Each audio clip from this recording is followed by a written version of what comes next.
누가복음 20장에서는 우리가 앞부분에서 대제사장들과 서기관들과 백성의 장로들이 예수님의 권위에 도전하면서 성전을 좀 장사하는 사람을 쫓아내고 만민의 기도하는 집을 강도의 소굴로 만들었다 막 이렇게 선포하신 예수님에 대해서 대항하는 모습 살펴봤어요.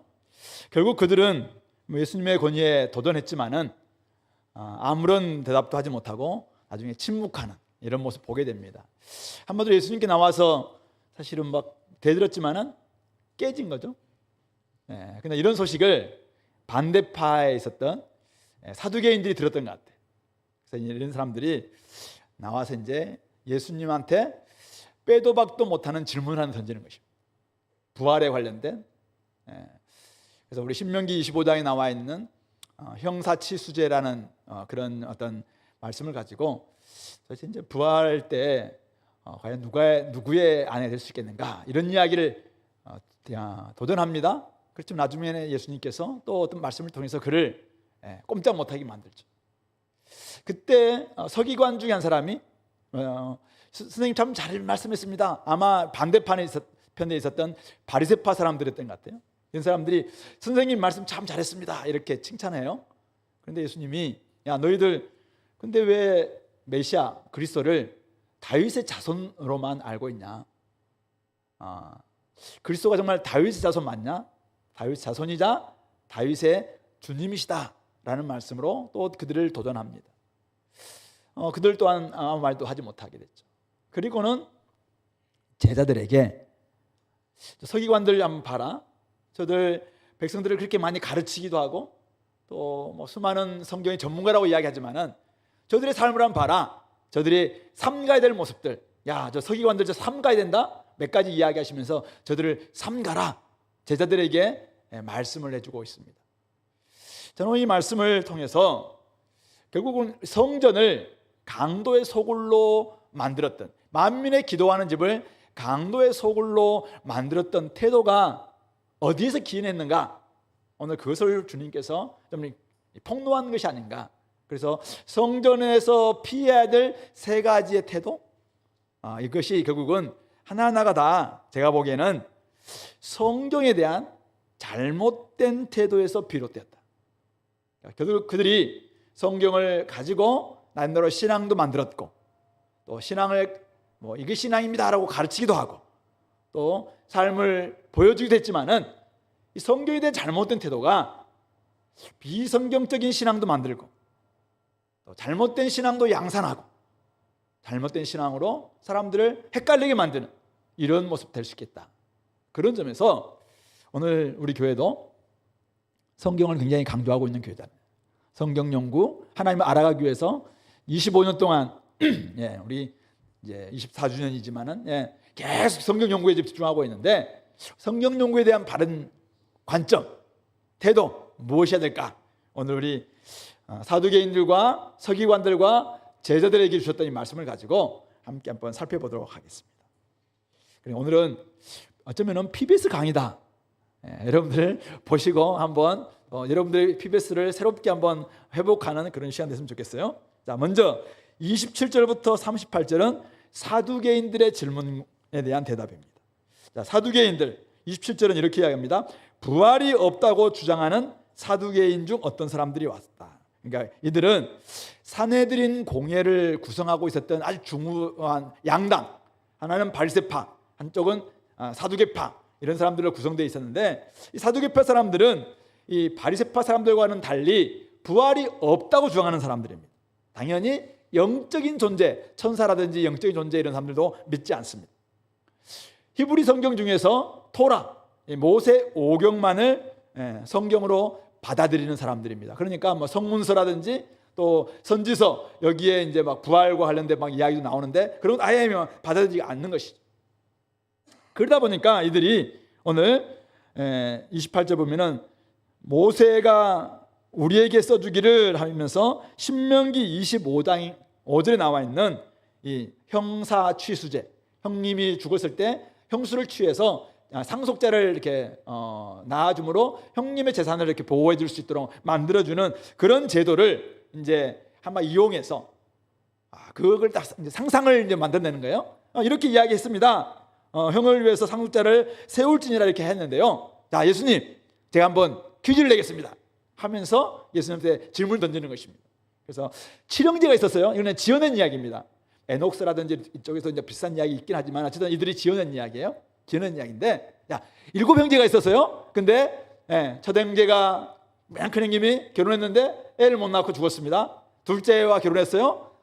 셋째와 결혼했는데 다 애 못 낳고 7명까지 다 결혼해서 그 아내와 함께 결혼했지만은 죽었습니다. 자, 그렇다면은 부활 때, 자, 부활했다고 이야기하니까 한번 대답 좀 해보시죠. 부활 때 이 여자는 누구의 아내가 되겠습니까? 딱 질문을 던지는 것이죠. 속셈은 뭐예요? 결국 이 말도 안 되는 부활 어떻게 있냐? 없다. 이것을 지금 드러내려고 하는 속셈으로 이제 질문을 던진 것이죠. 예수님이 누굽니까? 제 같으면은 그렇네? 이렇게 할 수도 있고, 아니면은 야, 이거 참 뭐 쉽지 않다, 막 굉장히 좀 어려운 질문이겠죠. 근데 예수님이 오늘 34절부터 38절에서 두 가지로 이들에게 질문하고 있습니다. 첫 번째, 야, 부활이 뭐냐? 이제 부활이 뭐냐? 부활의 개념, 또 부활 때에 대한 이야기를 통해서 그들에게 설명해 주고 있습니다. 이게 34절부터 36절 내용입니다. 뭘 의미합니까? 바로 두 시대가 있다는 거예요. 두 시대. 성경에는 두 시대가 있어요. 하나는 이 세상이라고 표현하고 있는 this age, 이 세대가 있고, 그 다음에 35절에 나와 있는 저 세상이라고 번역되어 있는 that age, 저 세상, 오는 세대입니다. 오는 세대. 그러니까 하나님 나라가 이루어지는 그 세대. 그때는 어떻냐면은 35절 뒤에 나와 있는 죽은 자 가운데서 부활함을 얻는 세대입니다. 그 시대입니다. 그러니까 오늘 이 세대는, 오늘 우리가 살고 있는 이 시대죠. 아직 하나님 나라가 임하긴 했지만 아직 완성되지 않은 이 시대는 여전히 이 세대에 속하였죠. 이 세대, 이 세상에는 시집도 가고 장가도 갑니다. 결혼합니다. 온전하지 못하기 때문에 우리가 시집가고 장가가고 이런 일이 있다는 것이죠. 그래서 사실은 결혼 제도를 만드신 것도 이 세대의 사람들을 위해서, 그래서 우리 상보성과 친밀성과 연합성을 위해서 만들었다. 우리 창세기 보면 이제 나와 있는데 그것을 만들었다는 것입니다. 그런데 저 세상, 즉 다음 세대는, 즉 하나님 나라가 완성되는 부활이 일어나는 그 세대는 어떻는가? 그들은 장가하고 시집가는 일이 없다는 것입니다. 부활의 몸을 입는다는 것은 이제는 연약한 몸, 썩을 수밖에 없었고, 또 늘 땅에 속해 있었던 이런 몸들이 이제는 새로운 몸을 입기 때문에 그때는 시집가고 장가가는 일이 없다. 다시 죽을 수도 없다라고 이야기합니다. 그런 점에서 천사와 동등하다, 이 말은 천사처럼 영혼이 막 있어가지고 막 하나님 우편에서 막 날아가다고 이렇다는 말이 아니라 천사처럼 죽지 않는 불멸의 존재가 된다, 이렇게 이야기를 합니다. 그러면서 주님께서 뭐라고 이야기하냐면은 부활의 자녀로서 하나님의 자녀다. 이제는 부활의 몸을 입었기 때문에 이제는 하나님의 자녀로서 온전해지기 때문에 그때는 시집가고 장가가고 야 누구의 아내 되고 이게 아니라 이미 하나님 안에서 온전하기 때문에 더 이상 거기에서는 누구와 막 이렇게 뭐 연약하고 내가 부족하고 막 힘들고 이런 일이 없다, 그렇게 이야기하고 있습니다. 그런 점에서 너희들이 부활을 잘못 생각했다. 부활의 시대는 지금 우리 시대와 다르다, 이런 이야기를 하고 있는 것이죠. 두 번째, 야 너희들이 지금 오늘 부활에 대한 이야기를 좋다. 모세 오경만을 너희들은 믿고 이제 모세 오경에서는 부활이 없다고 이야기하는데 좋다. 내가 부활을 한번 모세 오경에서 가져오마 하면서 출애굽기 3장 6절 말씀을 가지고 옵니다. 자, 37절이죠. 죽은 자가 살아난다는 것. 자, 죽은 자가 살아난다는 것, 이것을 부활입니다. 그러니까 부활은 우리가 죽어서 천국 가는 것, 이것을 부활이라고 이야기하지 않죠?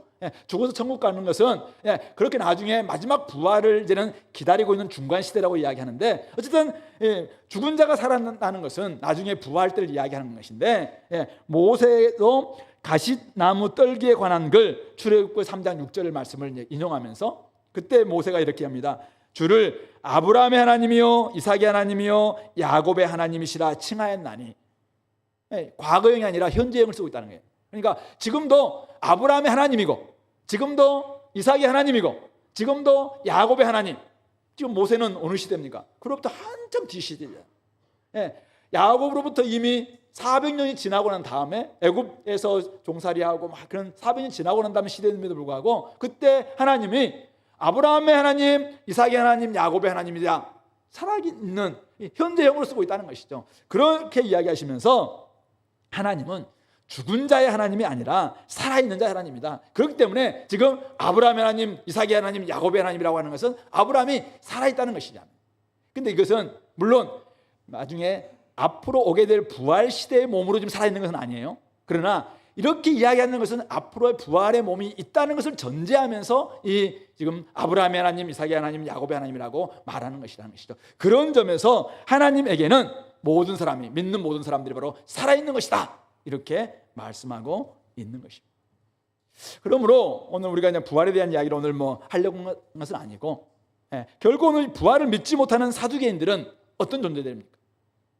성경을 제대로 살피지 않음에서 오는 비성경적인 지식을 바탕으로 살아가면서 우리가 부활이 없다고 생각하니까 어떻게 해요?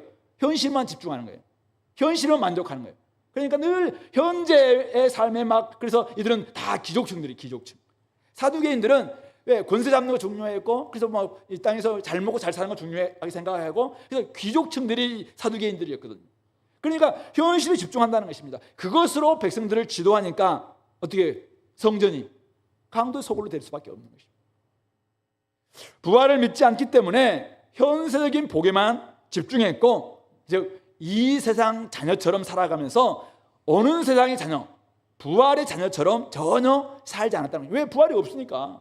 아니, 다음 세대도 없는데, 어느 세상도 없는데, 우리가 죽고 난 다음에 나중에 예수님과 같은 모습으로 부활도 하지 않는데 우리가 왜 지금 견딥니까? 저와 여러분도 마찬가지 아니겠습니까? 부활이 없는데, 어느 하나님 나라가 없는데 우리가 여기서 왜 견뎌야 되죠? 왜 우리가 참아야 되죠? 왜 우리가 그냥 우리 마음껏 다 하면 되잖아요. 여기서 다른 사람들 욕 좀 듣더라도 있는 것 없는 거 다 끌어모아서 잘 살고 잘 먹고 오면 되는 거죠. 근데 부활이 있기 때문에, 어느 세대가 있기 때문에 우리는 여기서 절제하고 인내하면서 마지막 오는 이제 장차 이루어질 그 영광을 소망하면서 지금 우리가 기다리는 거 아니겠습니까? 근데 사두개인들은 그런 게 없다는 걸 생각하니까 여기서만 집중했다, 그렇게 이야기합니다. 그것이 바로 성전에서 아주 현세적인 복만 강조함으로 말미암아 강도의 소굴을 만들어냈던 이유다라고 이야기하고 있는 것이죠. 그러면서 보니까 성경을 왜 이렇게 했냐? 성경을 제대로 살피지 않았기 때문에.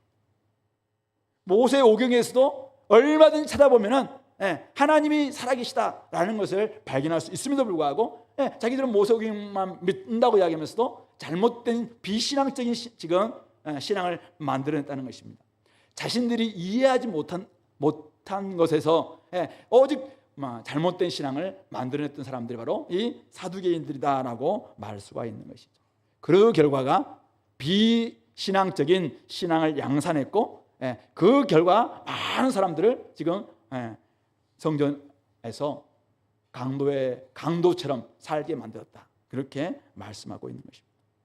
오늘 이것이 우리에게 주는 도전은 뭐예요? 오늘 제가 PBS 한다고 얘기했어요. PBS 강의한다고 했으니까. 자, 오늘 성경 공부에 주는 도전은 뭐예요? 오늘 이들은 관찰을 똑바로 안 했다는 거예요. 제가 보기에는 이들은 제대로 성경을 읽었어야 되는데, 또 하나님이 우리에게 성경을 주었음에도 불구하고 자기들은 모세 오경만을 성경을 받아들였어요.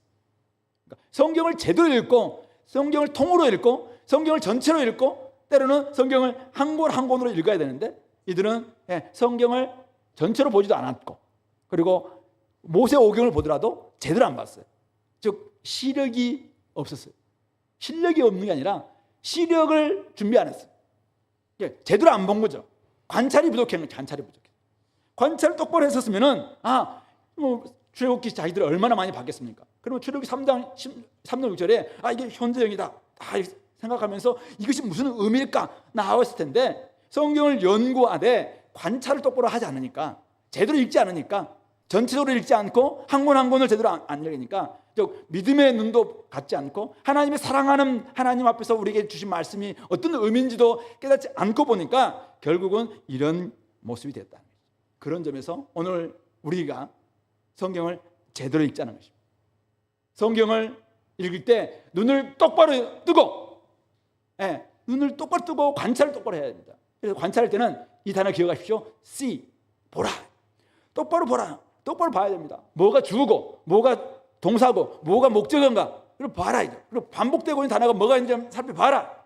지금 이것이 시제가 과거형인지 미래형인지 현재형인지 살펴봐라. 이게 사실은 오늘 우리에게 그렇게 문법을 주시고 문학을 주신 이유라는 것이죠. 그런 점에서 눈을 열고 성경을 보자. 자세히 성경을 보자. 사랑하는 마음으로, 하나님이 우리를 사랑해서 지금 보낸 연애 편지니까 그 연애하는 마음으로 이 성경을 한번 봐라. 성경을 전체 하나의 책으로 봐야 되고 성경을 66권의 책으로 읽어보는 것. 이게 오늘 이 사두개인이 우리에게 던져주는, 반면교사인 사두개인들이 우리에게 던져주는 교훈인 것입니다.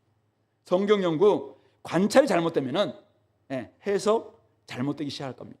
그런 점에서 여러분들 오늘부터 PBS 할 때 문단낭독 좀 잘하시고, 문단낭독 잘하시고 제목 좀 잘 붙여보시고 반복 잘 찾고, 그러면서 문맥 가운데 성경 한번 읽는, 내가 오늘 시력 안경을 사람 보면 돋보기 좀 가져오고, 그렇게 해서 내가 지금 제대로 성경을 보고 있는지, 이것은 앞으로 이렇게 할 것이다 라고 이야기했는데 이거는 했다라고 내가 잘못 지금 본 건 아닌지, 이런 것들을 보면은 여기서 오는 것이, 내가 성경적인 신앙을 만들기 위해서는, 성경적인 지식을 얻기 위해서는 성경을 제대로 읽는 것부터 출발해야 된다. 그래서 관찰, 눈의 문제다. 두 번째, 서기관들을 넘어가겠습니다. 38절입니다. 이렇게 이야기하니까 39절이죠. 서기관 중 어떤 사람이, 어떤 이들이 말하되, 선생님 잘 말씀하셨습니다. 와, 우리가 정말 그동안 쟤들하고 부활 논쟁만 들어오면 맨날 싸웠는데, 야 선생님 우리 편이 되어줘서 부활을 이야기해 주시니까 잘 말씀하셨습니다. 정말 아직도 부활 안 믿습니다. 막 이야기하면서 잘 말씀하셨습니다. 이렇게 이야기하는 것이죠. 그렇게 했던 이유는 그들은 아무것도 감히 더 물을 수가 없었기 때문에 이렇게 이야기했다는 것이죠. 그러면서 예수께서 그들에게, 서기관들에게 이야기합니다. 그런데 너희들에게 질문 하나 던져볼게. 그런데 사람들이 어찌하여 그리스도를, 메시아를 다윗의 자손이라고 하느냐? 이 말이 틀린 말입니까? 틀린 말 아니에요. 그리스도는 다윗 자손에서 오는 게 맞습니다.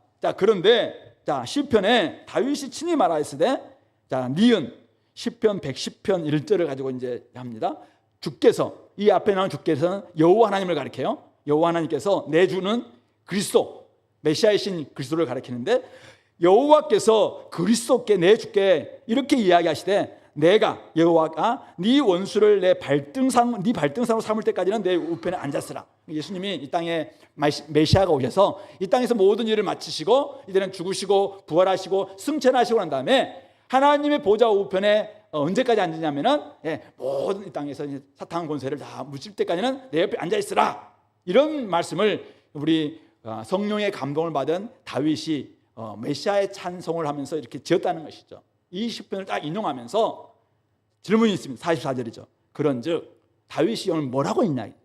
그리스도를 내 자손이라고 이야기했냐? 내 주님이라고 이야기하지 않았냐? 그러므로 다윗이 그리스도를 주라고 칭하였으니 어찌 그의 자손이 되겠느냐? 물론 그의 자손에서 오겠지만은 사실은 다윗의 주님이라면 우리의 주님이 아니냐 이거죠. 근데 너희들은 왜 아직도 다윗의 자손으로만 생각하면서 다윗 왕국의 회복을 통한 우리 유대 나라의 회복만을 꿈꾸고 있느냐? 지금 그런 이야기를 하고 있는 것입니다. 서기관들의 문제는 뭐예요? 메시아를 다윗의 자손으로 알고 가르쳤습니다. 다시 한번, 서기관들은 메시아를 다윗의 자손으로만 알고 가르쳤습니다. 메시아가 다윗의 왕권을 가지고 유대 나라를 회복시킬 것이라고 그들은 가르쳤습니다. 메시아를 다윗의 자손으로만 받아들일 때 도대체 무슨 문제가 생기는 것입니까? 유대 민족의 구세주죠. 유대 민족의 구원자. 유대 민족만을 위한 왕. 그러니까 어떻게 해요? 대한 귀결은 시오니즘이에요. 자기 민족만이 중심이 되는 시온의 회복. 이것이 사실은 이들이 가지고 있었던 불완전하고 부족한 지식인 것이죠. 성경을 잘못 해석함으로 말미암아, 그리스도를 잘못 해석하니까. 이들은 그리스도를 다윗의 자손으로만 알고 가르쳤기 때문에, 즉 부족한 지식, 불완전한 지식으로 말미암아 자기 중심적 신앙을 만들었던 사람들이 바로 이 서기관들이라는 것이죠. 이런 신앙이 뭘 만들었어요? 하나님은 성전을 통해서, 성전은 뭐라고 이야기했습니까? 하늘과 땅이 만나는 곳입니다. 성전 안에서는 이방인의 뜰까지 만들어놨어요. 그것은 이제는 이스라엘 회복을 통해서 온 열방까지도 다 통일시키려고 하시는 하나님의 큰 꿈이죠. 창세기에서 이제는 인류가 타락했을 때 아브라함을 부르셨고, 그리고 출애굽하고 난 다음에 이스라엘과 시내산 언약을 맺으시고, 나중에 다윗을 통해서 또 다윗 언약을 맺으시고, 이 모든 것들은 성전에서 보여주는 것은 뭐냐면 결국 온 열방을 구원하기 위한 하나의 수단으로서 이스라엘, 아브라함, 다윗, 그래서 다윗의 자손 중에서 메시아가 오셔서 결국은 온 땅을 구원하시겠다라는 그 하나님의 큰 계획 속에 들어있는 거거든요. 이게 성전을 통해서 사실은 드러나야 됩니다. 성전에서 제대로 될 때 사실은 열방의 빛이 될 수가 있었던 것이죠. 그런데 서기관들이 메시아를 다윗의 자손으로만 해석하니까 끊임없이 자기 중심적인 신앙을 만들어요. 시오니즘,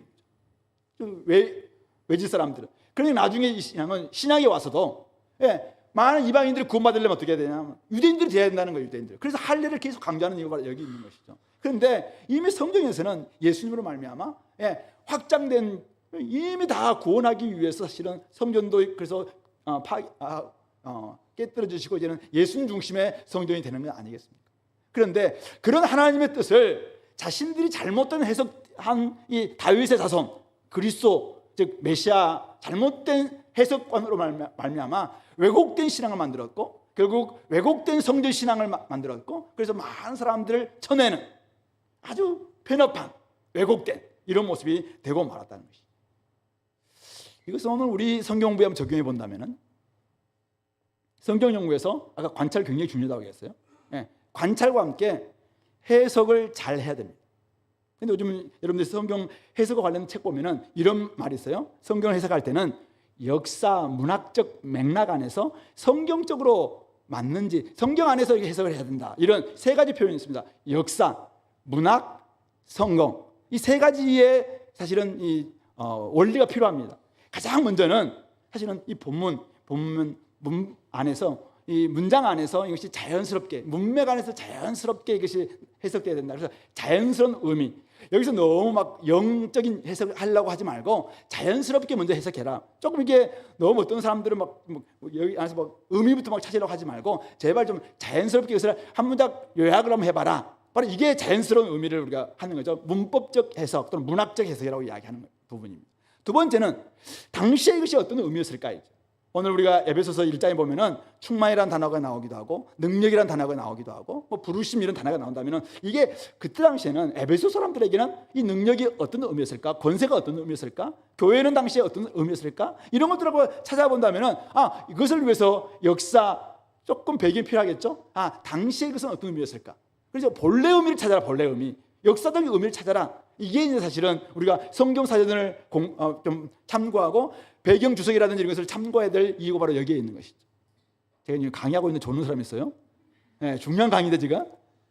세 번째는 그렇게 하고 난 다음에 가장 중요한 것은 뭐냐면 전체적인 성경 전체 틀에서 이것이 일관되어 있는가, 이게 성경적인 문맥 속에서 이게 맞는가.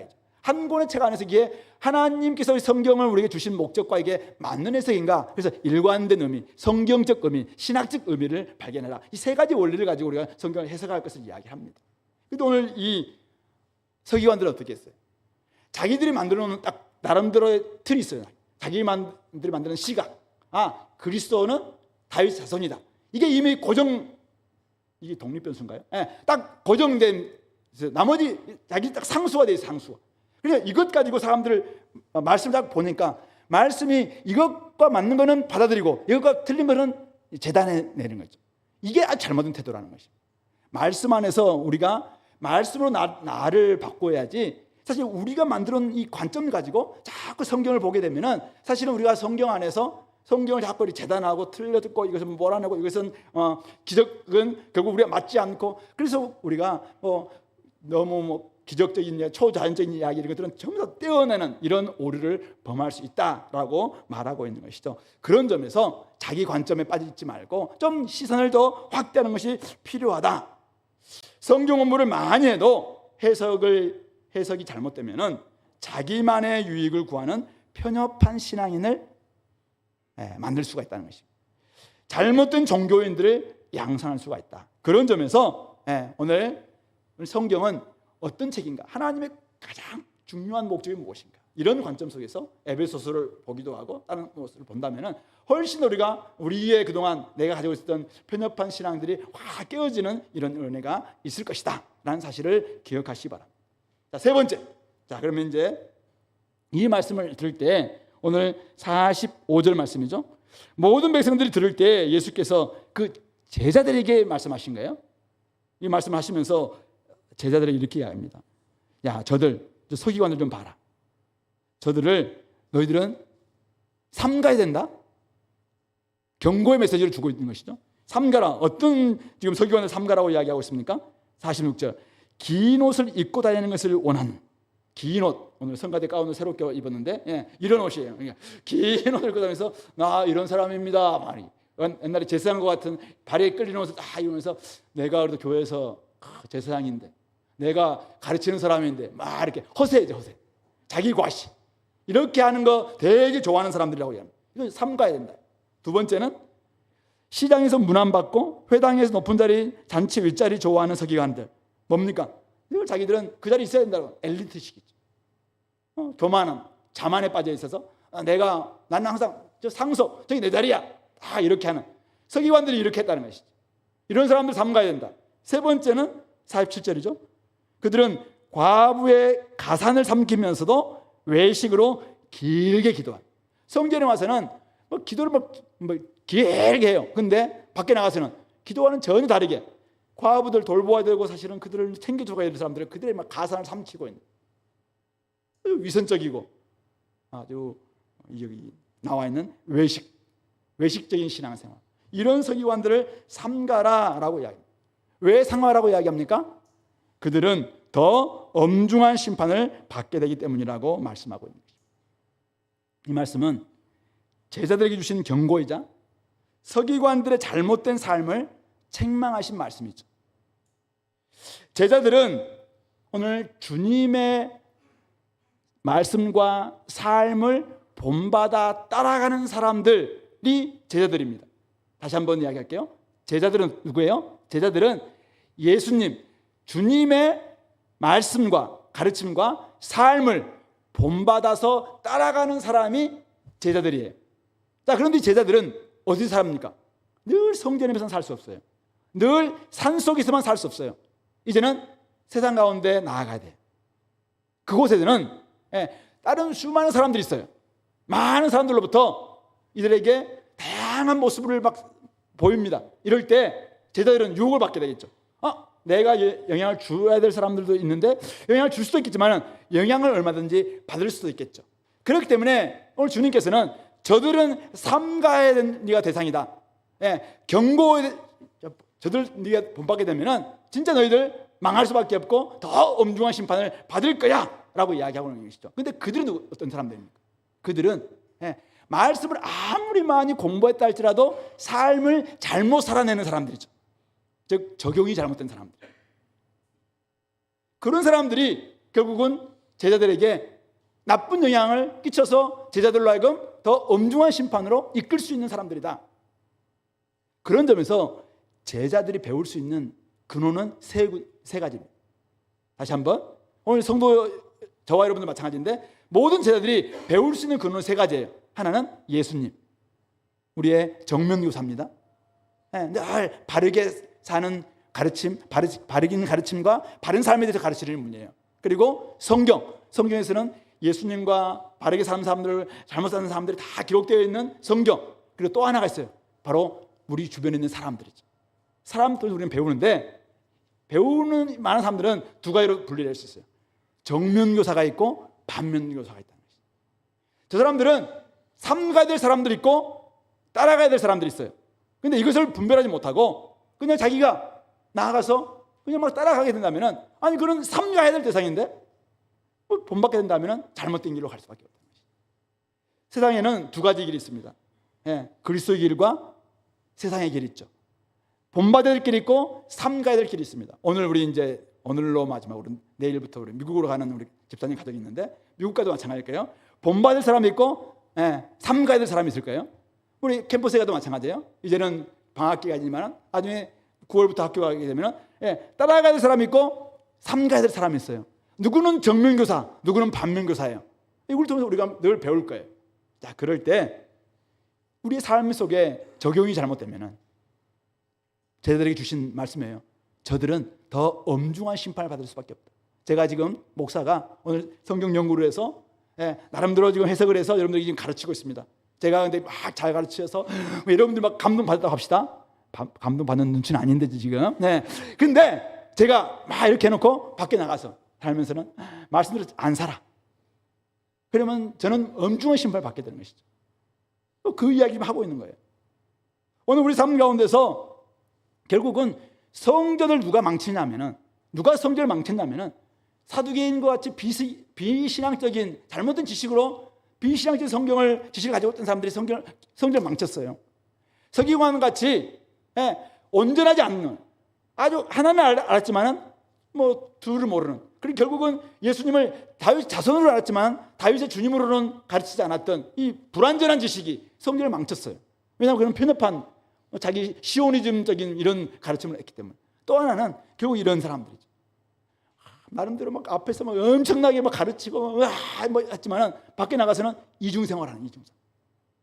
전혀 아닌 사람, 위선적이고 아주 외식적인 이런 생활하는 사람들이 만약 교회 안에 득실거린다고 생각해 봅시다.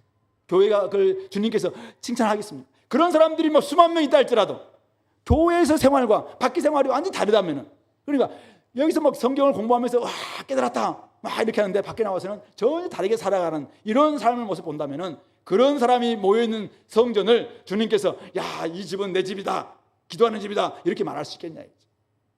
그러므로 성전을 망치는 게 적용이 잘못되는 사람들이 있을 때 성전을 망친다라는 것을 말씀하고 있는 것입니다. 그런 점에서 복음을 살아내는 적용은 참 중요합니다.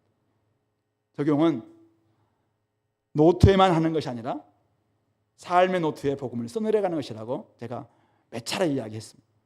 많이 배웠습니까? 제대로 해석했습니까? 그러면 이제부터는 여러분들 삶의 노트에 적고, 삶의 노트에 적고 응용 계속 하시기 바랍니다. 그렇게 할 때 차곡차곡 여러분들의 적용이 쌓이게 되면은 경력이 됩니다. 그게 이력이 되고 실력이 됩니다. 그리고 나중에 그것이 근육이 될 수 있어요. 어떤 누군가도 처음에는 그걸 잘 못할 수 있어요. 용서해라. 처음에는 용서가 안 될 수 있죠. 그러나 용서를 합니다. 적용을 했기 때문에 내가 딱 용서를 합니다. 근데 나중에 한두 번, 세 번, 네 번 하게 되면 이게 나의 실력이 돼서 이제는 얼마든지 할 수 있는 이런 능력을 발휘할 수가 있는 것이죠.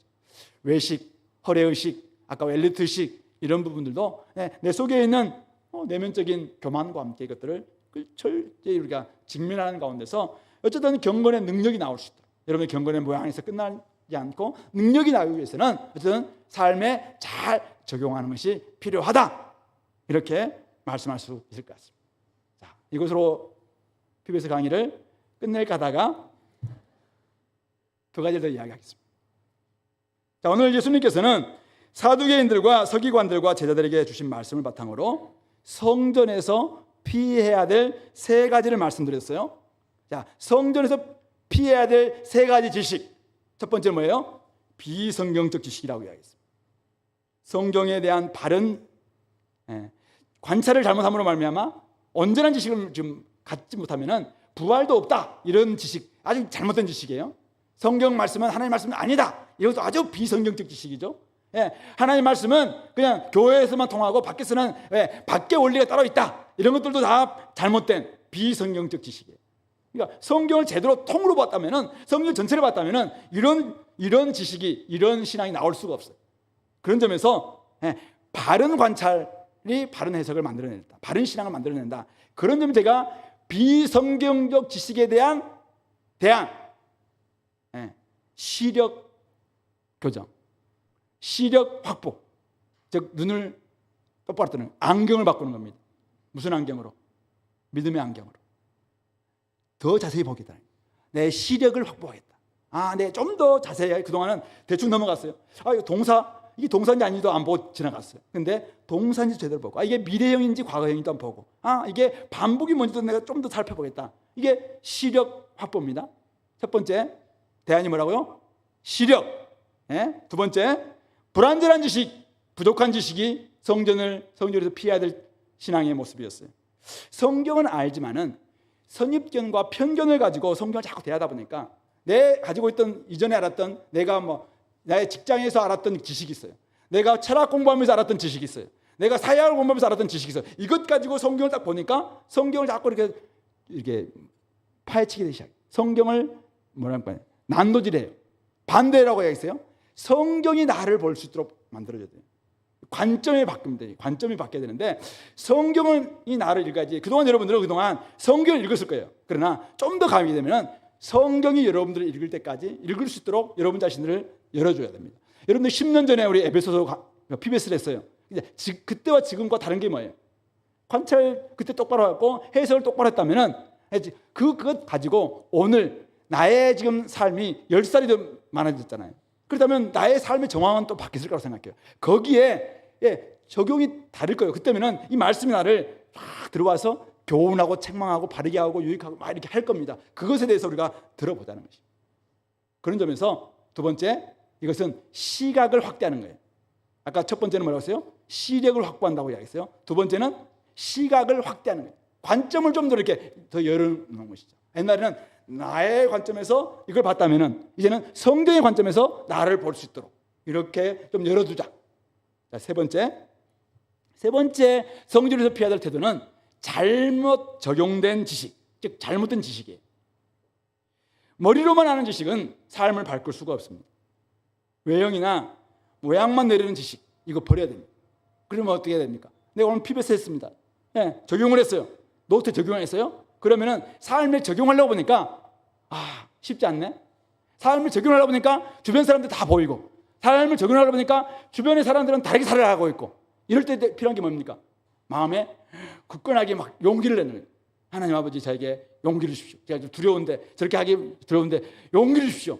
기도를 막 하고 난 다음에 하는 게 뭐예요? 시도. 제가 지금 라임을 맞췄어요. 첫 번째는 뭐였어요? 시력. 두 번째는 시각. 세 번째는 시도. 삼시. 자, 이거 하다가 갑자기 삼식이 삼촌이 생각이 났어요. 삼식이라는 여기는 삼식이 삼촌, 삼식이 이모가 되자.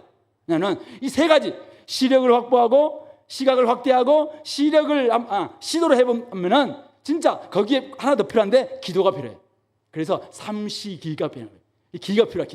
기도를 감동을 해야 돼. 이거 감동해야 된다 보니까 아침에 생각난 거죠. 아침에 생각난 건데, 그렇게 하게 되면은 여러분의 삶이 저는 말씀으로 말미암아 진짜 바뀌지 않겠는가. 우리가 삼시세끼 이렇게 먹듯이 말씀을 여러분들 하는데 한번 생각해 보십시오. 내가 말씀을 똑바로 보고 있는가? 우리 교회가 24년 동안 지금 말씀을 보고 있는데 내가 말씀을 제대로 보고 있는가? 관찰을 너무 안 하고 대충 넘어가고, 관찰 안 되니까 해석은 당연히 한 줄 요약으로 나오겠죠. 맨날 똑같고, 또 적용도 삶에 적용 안 하니까 맨날 큐티 똑바로 하겠다, 기도하겠다, 전도하겠다, 매주 똑같아. 삶이 성경이 삶을 읽으려고 하지 않으니까 삶은 지금 네가 가서 지금 네 옆에 있는 누구한테 용서를 구하라라고 이야기하고 있는데 그게 안 들리죠. 해석을 똑바로 안 하는데 그게 보입니까 그게? 그러니까 맨날 기도 똑바로 하자, 기도하자, 큐티하자, 옆에 위해서 적용하자, 전도하자, 전도라도 저기 있으면 하든지 하자. 그러니까 SPBS 똑같잖아요. 안 하자 이렇게 나오는 거잖아요. 하나님 말씀이 그렇게 단편적이겠습니까? 여러분들 삶이 이러면 엄청나게 파노라마 같이 대단할지라도 성경은 더 놀라울걸요. 오늘 아침에 우리 집사님 아까 기도했던 것처럼 우리 삶 가운데서 다양한 삶의 지금 정황들 속에서 아픈 거 있을 때 그런 부분에 성경 말씀이 그거는 네가 알아서 해 이렇게 하시겠어. 성령님께서 오늘 말씀을 가지고 오늘 윤 집사 기도를 보니까 지금 키우면서 진짜 힘든 것 같은데 오늘 말씀 보니까 이렇게 하라고 하네. 이 말씀 가지고 딱 적용해보는 거야. 아이를 어떻게 해야 돼요? 내가 좀 더 인내해야 되구나 생각하면 어떻게 인내하지? 나는 어떤 부분에 인내가 부족하나 생각하면서 거기에 따라 딱 적용을 하게 되면서 그 아이를 한두 번, 옛날에는 3번까지 내가 인내했다 이러면 적어도 5번은 인내하겠다 이렇게 적용을 하게 된다면 3번, 4번, 한 번 남았어 이렇게 하면서 좀 더 하나님 앞에 기도하지 않겠습니까? 인내하면서 가만히 있겠습니까? 우리가 기도하는 거잖아요. 옛날에는 내가 기도하지 않으니까 애가 한 번 하면 바로 팍 나왔잖아요. 지금 무슨 애와 엄마가 똑같아. 애와 엄마 아빠, 애가 화내면 아빠는 바로 화나죠. 팍 부딪히잖아요. 첫째 때는 그렇게 실패했다 할지라도 둘째, 셋째도 그렇게 했나 이거죠. 말씀도 듣고 경력도 쌓이고 우리 근로도 쌓였다면 좀 바뀌어야죠. 그러니까 2번, 3번 참았어요. 5번 참겠다고 적용했다면은 좋다. 5번. 오늘가 5번입니다. 주여 힘 주십시오. 근데 나중에는 6번, 7번 참을 수 있는 막 힘이 생기는 거죠. 이렇게 해서 조금 더 우리가 시도해 본다면은 바뀌지 않겠는가. 이상으로 PBS 강의를 마칠까 싶은데 마지막 한 가지만 더 이야기하겠습니다. 저는 우리 교회 성도들이 성경 공부를 제대로 한번 해보기를 제안합니다. 유튜브를 보다가 손석희 씨가 하는 질문들이라는 그 프로그램이 이제 잠깐 나와 있길래 제가 거기 그분이 성함이 생각 안 나는데 그 빅데이터 전문가와 함께 대담하는 모습을 봤어요. 그래서 이제 그분이 막 이렇게 이야기하면서 이제 하니까 손석희 씨가 이렇게 이야기했어요. 그럼 앞으로 계속 남을 수 있는 직업은 뭐냐고 이렇게 물으니까 그분이 스님, 뭐 신부님 이런 직업이라고 이야기하더라고요. 그러니까 손석희 씨가 막 웃으면서 그분들은 자영업자가 아니잖아요 하면서 이제 그러면 자영업자 중에서 어떤 사람이 남냐라고 하니까 뭐 사람을 상대하는 사람들 이 부분들은 남는다라고 하시면서 그분이 하는 말이 좀 경쟁력 있는 자기 나름대로의 좀 경쟁력 있는 뭔가를 좀 만들어야 된다. 그래서 단골이 있어야 된다. 단골. 그래서 이 사람들은 늘 그냥 노포 이런 데 가면은 대단하지 않지만은 그냥 가는 거잖아요. 가는 것처럼 그런 단골을 만들 수 있는 뭔가 있어야 된다. 그렇게 이야기를 하죠. 제가 듣는데 이런 생각이 들었어요. 우리 교회가 진짜 경쟁력 있는 교회인가? 이 땅 가운데서, 세상 가운데서 수많은 한국 교회 지금 막 몇만 교회가 있는데 뭐 여기나 저기나 다 똑같은 교회다. 그러면은 진짜 뭐 이 교회 가나 저 교회 가나 뭐 가면 되죠. 뭐 그것도 사실은 나쁘진 않지만은 과연 이제는 앞으로 챗GPT, 뭐 AI, 막 이것으로 요즘은 뭐 명령만 집어넣으면 PBS 해줘 그러면 딱 바로 나온다며요. 저는 안 해봤지만은 뭐 문단하게 해주고 반복 가지고 오늘 교훈이 뭐야 그러면 딱 바로 나온다며. 나는 처음 알았어요 그거를. 그래서 뭐 이거 가지고 노래를 만들어주고 뭐 노래로 뭐 AI가 노래도 만들어주고 뭐 이렇게 하더라고 보니까. 그래서 야 큰일 났네 막 이런 생각 들면서 그러면 PBS를 하지 말까?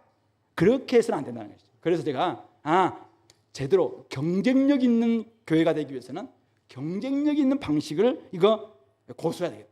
이거 진짜 하나님 원하시는 방식이라면 여기에 우리 목숨을 걸자. 제가 이런 생각이 들었어요. 진짜 뭐 어디 가서 뭐 예배드리나 찬양하거나 해도 뭐 괜찮으면 여러분들 하시면 되는데 우리 교회 오신 목적이 뭐예요? 하나님을 알아가면서 있어서 성경을 제대로 한번 내가 연구하고 싶다. 이것이 나를 살리더라. 다른 설교 들어보니까 막 심심해서 못 듣겠더라. 근데 말씀을 제대로 한번 풀어주니까 내가 좀 처음에는 어렵지만은 진짜 내가 제대로 서더라. 그러면 어떻게 돼요? 우리가 여기에 시간을 투자해야죠. 자기만의 툴을 만들어야 돼요. 툴을 만들어서 좀 자기 만들어야 돼요. 저 같은 경우는 이제 아주 오래전부터 PBS를 했어요. 주문의 교회 오기 전부터 PBS를 하고 가르치게 됐는데 그래서 제 나름대로 이제 사본식 또 구문 분석이라는 이걸 가지고 제가 전체적인 PBS를 하고 있습니다. 다른 사람들은 뭐 어떻게 하더라도 제가 그걸 통해서 나중에 적용은 5가지 우리의 틀을 가지고 적용을 하는 이 방식으로 계속 하고 있는데요. 재밌어요. 참 많은 사람들에게 권하고 싶지만은 시간도 많이 요구하기 때문에 여러분들은 하지 않을 수도 있다고 생각해요. 근데 어쨌든 자기 나름대로의 방식을 한번 구하자. 그래서 PBS니까 개인 성경 연구 제대로 똑바로 해보자. 그래야지 이게 다른 사람들에게 나눌 게 있거든요. PBS 똑바로 안 하니까 나오는 게 뭐예요? 그러니까 맨날 이제 주변 막 신변 잡기 이야기하고 들었던 이야기하고 그러니까 재밌긴 하지만 나중에 남는 게 없는 이 모임과도 비슷하고 저 모임과도 비슷한 이런 모습들하고 우리가 뭘 건질 수 있겠냐 이거죠. 두 번째, 공동체가 관찰 해석하는 분위기를 함께 관찰 해석하는 분위기.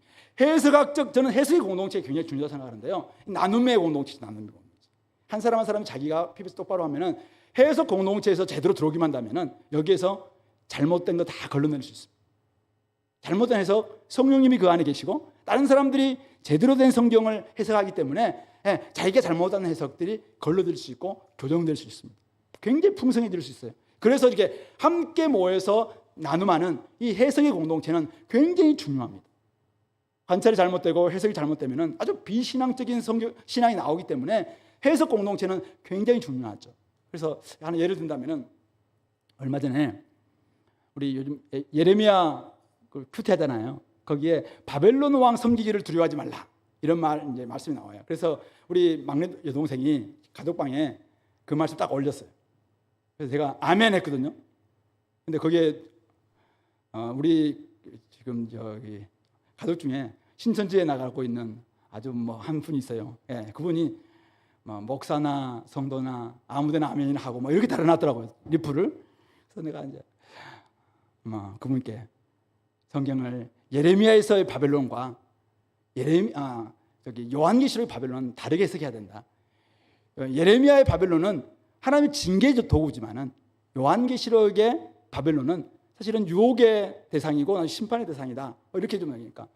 그래서 제발 좀 빨리 거기서 좀 나왔으면 좋겠다. 뭐 잘못된 지도자에 빠져서 좀 뭐 있으면 좋겠다. 한마디 적었더만 밑에 리플에 달아서 자네와 같은 사람이 바빌론 왕이다. 이렇게 달아놨어요, 저한테. 그래서 내가 갑자기 바빌론 왕이 됐어요. 그 사람들에 의해서 그렇게 하면서 이게 왜냐면은 사실 성경을 제대로 해석하지 않아서 예레미야에서 지금 이야기하고 있는 이것 바빌론과 요한계시록 바빌론을 똑같이 등치시키니까 뭐 이렇게 하는 거잖아요. 왜 하나님께서 지금 이것은 그들의 징계 받아들이고 나중에 심판을 통한 회복을 좀 이야기하는 부분이 예레미야서라면은 나중에 이제 바빌론은 구약에 있는 바빌론을 지금 가져와서 지금 당시에 있었던 그들을 유혹하고 있었던 로마 제국이라든지 이 땅에 있는 큰 권세들 이것들을 지금 큰 바벨론이라고 이렇게 있는데 그걸 똑같이 해석하는 부분들은 그러니까 누굴 좀 삼가야 되고 또 따라야 되니까 이것에 대해서 좀 잘 모르는 것이 아닌가 그런 점을 우리가 생각해 본다면은 해석의 공동체를 통해서 얼마든지 교정할 수 있어야 된다. 교정되면은 좀 우리가 좀 쉽게 내가 그동안 잘못 해석했구나라고 받아들이면 좋을 것 같아요. 근데 자기 거를 딱 고집해놓고 다른 사람 틀린 것처럼 이렇게 이야기하면은 사실 우리가 자라날 수 있는 변화될 수 있는 가능성들은 또 많이 자라날 수밖에 없겠죠. 그런 점에서 해석의 공동체 꼭 좀 잘 이용하시더라. PBS를 그러니까 개인 PBS 시간을 투자해서 좀 잘하고 나눔 잘하자 지금 그런 이야기를 제가 조금 다르게 이야기한 거예요.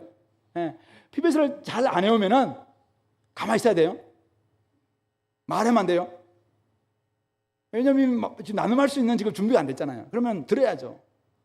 반성하면서 내가 PBS를 안 했구나. 내가 글쎄 맞나. 하나님 나를 좀 사랑할까. 뭐 온갖 생각을 하면서 그 앞에서 이제 회개를 해야 되죠. 다음에는 내가 절대 PBS 안 한 일은 없다.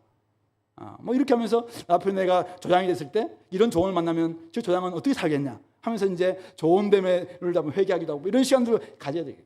거기서 뭐 내가 들었던 이야기 손석희가 어떻더라 막 이렇게 가져오면 안 돼요. 그렇게 하면은 PBS가 막 엉망진창이 될 수도 있습니다. 그런 점에서 좀 자기가 잘 준비하고 나눔도 좀 잘하자 이런 이야기를 했습니다. 말씀을 맺는다면 오늘 중요한 아까 세 가지 주제 부활, 메시아, 제자도 이 부분은 우리 신앙의 몸, 머리, 지체와 같은 것입니다. 우리의 몸의 부활을 경험할 겁니다. 근데 그는 신앙에 있어서도 이 몸과 같아요. 진짜 우리는 부활이 있습니다. 우리는 부활의 시대를 살아갈 겁니다. 부활이 있기 때문에 오늘 우리는 이 땅에서 인내해야 되고 주님께서 부활하셨기 때문에 첫 열매 되셨기 때문에 우리도 부활을 소망하면서 살아가는 것입니다. 메시아, 그분은 다윗 자손일 뿐만 아니라 다윗의 주님이 되십니다. 그래서 온 열방의 주님이십니다. 그분이 다시 오셔서 온 열방을 이제는 통일하시고 또 구속하실 것을 우리는 소망하면서 그분 머리 되신 그분을 경배하고 그분을 통해서 끊임없이 우리는 교통을 받는 것입니다. 우리는 제자 또는 주님을 온전히 따라가는 사람들입니다.